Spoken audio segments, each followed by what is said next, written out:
How to add rows and columns to your Excel sheet. In this tutorial, I'm going to be guiding you on how you can add different rows and columns on your Excel sheet. If you've already prepared an Excel sheet but you want to edit it and add certain things on the table, then I'm going to show you how you can do exactly that.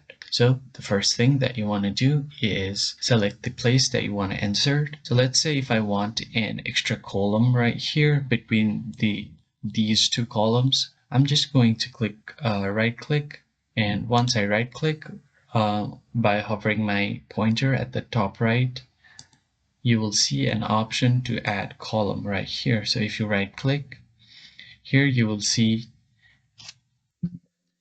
if you just click on insert here, just click on it and you will see an option that says shift cells right, shift cells down, entire row, entire column. So in order to add a column, just click here and click on OK. Now here a column has been added.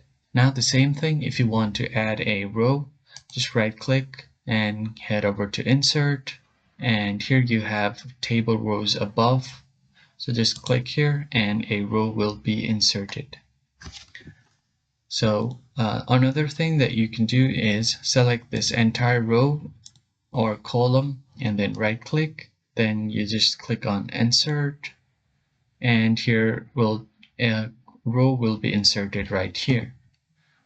And same thing for the column. If you just select this entire column and right click, you can just click on insert and it will insert another column right here.